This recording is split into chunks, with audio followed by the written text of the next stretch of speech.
अनिरुद्ध एक गंभीर, जिम्मेदार और भावनात्मक रूप से उलझा हुआ इंसान था, जो अपने जीवन में एक गहरी कशमकश से गुजर रहा था। उसकी शादी अर्शी से हुई थी। देखने में वे एक परफेक्ट जोड़ी लगते थे, लेकिन वास्तव में उनका रिश्ता सिर्फ एक सामाजिक समझौता था। न उसमें प्यार था, न लगाव, और न ही कोई आत्मीयता। दोनों ने एक दूसरे को स्वीकार तो किया था, लेकिन आत्मा से नहीं, सिर्फ समाज की नज़रों के लिए। अनिरुद्ध के मन के किसी कोने में एक अधूरी तस्वीर थी, एक मासूम बच्ची की, जो कभी उसकी जिंदगी का हिस्सा थी, लेकिन अब सिर्फ एक धुंधली याद बनकर रह गई थी। एक दिन जब अनिरुद्ध अपनी उलझनों में खोया हुआ था, उसे अचानक एक ऐसी औरत से सामना हुआ जिसने उसकी दुनिया को हिलाकर रख दिया। वह वही औरत थी जिसने सालों पहले उसकी नवजात बच्ची को उससे अलग कर दिया था। उस औरत ने बताया कि उसने अनिरुद्ध की बेटी को झनक को सौंप दिया था। झनक, अर्शी की बहन, वही शांत, सादी और सच्ची लड़की, जो अनिरुद्ध की नज़रों में हमेशा सरल और निष्कलंक रही थी। लेकिन अब उसके बारे में यह सब जानकर अनिरुद्ध को गहरा सदमा लगा। क्या झनक इस रहस्य का हिस्सा थी? अगर उसके पास उसकी बेटी थी, तो उसने इतने वर्षों तक उसे वापस क्यों नहीं लौटाया? इस सवाल ने अनिरुद्ध के भीतर एक तूफान खड़ा कर दिया। खुशी और हैरानी के बीच एक गहरा गुस्सा भी था। उसे यह जानकर सुकून तो मिला कि उसकी बेटी जिंदा है, लेकिन झनक का रहस्यमय व्यवहार उसे असहज कर रहा था। उसने सालों तक अपनी बेटी की तलाश की, हर गली, हर शहर छाना, लेकिन हर बार नतीजा शून्य ही रहा। ये संघर्ष उसकी आत्मा को थका चुका था। दूसरी तरफ अर्शी एक ऐसी जिंदगी जी रही थी जिसमें केवल सुविधाएं थीं, भावनाएं नहीं। उधर झनक एक छोटे से गांव में अपनी पहचान छिपाकर साधारण जिंदगी जी रही थी। वह बच्ची की देखभाल अकेले कर रही थी, त्याग, संघर्ष और सुरक्षा के प्रतीक के रूप में। उसने चारों ओर एक घेरा खींच लिया था, जिससे बाहर की दुनिया को झांकने की अनुमति नहीं थी। उसका डर यही था कि कहीं अनिरुद्ध या उसका परिवार बच्ची को उससे छीन न ले। लेकिन किस्मत को कुछ और ही मंजूर था। एक दिन, एक व्यस्त बाजार में, अनिरुद्ध की नज़र भीड़ में एक चेहरे पर पड़ी। वह झनक थी, और उसके साथ खड़ी थी वह बच्ची, जिसकी आंखों में वही चमक थी जो कभी उसकी गोद में थी। अनिरुद्ध का दिल बैठ गया। वह झनक की ओर बढ़ा और सख्त लहजे में पूछा, इतने सालों तक क्यों छिपाया? झनक घबरा चुकी थी, लेकिन खुद को संभालते हुए बोली, मैंने तुम्हारी बेटी की रक्षा की, अनिरुद्ध। उसकी आवाज़ में कंपन और दर्द दोनों थे। उसने बताया कि वह डर गई थी, डर इस बात का कि कहीं परिवार उस बच्ची को स्वीकार न करे और वह उसे खो दे।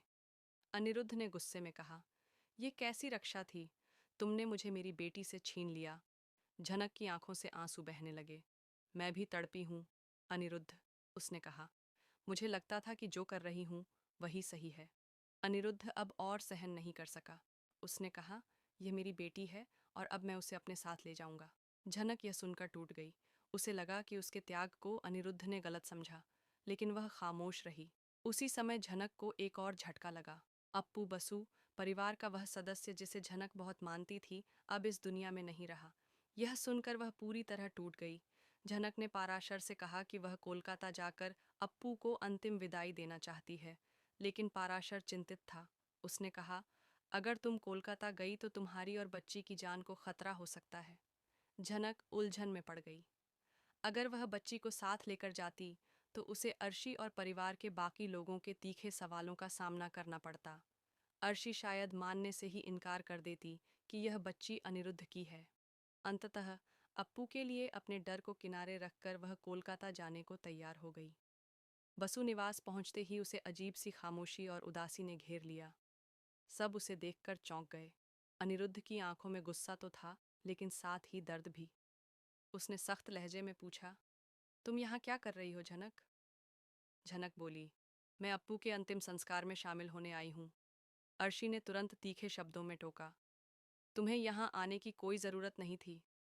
लेकिन इस बार अनिरुद्ध ने अर्शी का साथ नहीं दिया। वह चुपचाप झनक की आंखों में देखता रहा और उसके दर्द को महसूस किया।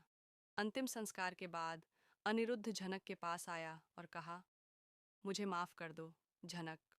अब उसके चेहरे पर गुस्सा नहीं था, बस एक मासूम सी उदासी थी।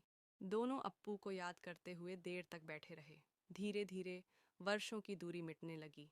अनिरुद्ध ने अपनी बेटी को करीब से जाना, उसके साथ खेला और महसूस किया कि वह उसकी ही संतान है। बच्ची की आंखों में उसे अपनी मासूमियत और झनक की सादगी दोनों दिखाई दी।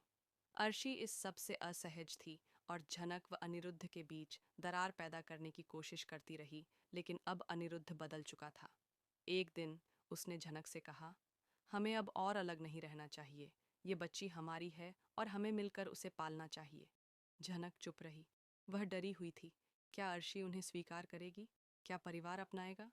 उस रात उसे सपना आया। अप्पू मुस्कुराते हुए उसके पास खड़ा था और उसे भरोसा दिला रहा था कि सब ठीक हो जाएगा। अगली सुबह झनक ने अनिरुद्ध से कहा, मैं तुम्हारे साथ चलने के लिए तैयार हूँ। जब वे बसु निवास लौटे तो माहौल तनावपूर्ण था। अर्शी ने विरोध किया, ताने मारे, आरोप लगाए, लेकिन अनिरुद्ध अड्डा रहा। उसने कहा, यह मेरी बेटी है और झनक अब हमेशा के लिए मेरे जीवन का हिस्सा है। धीरे धीरे परिवार के अन्य सदस्य भी झनक और बच्ची को अपनाने लगे। अर्शी अब भी गुस्से में थी, लेकिन जान चुकी थी कि अब अनिरुद्ध का फैसला अंतिम है। अब झनक उसी घर में थी जहां से वह कभी चुपचाप चली गई थी, लेकिन इस बार वह अकेली न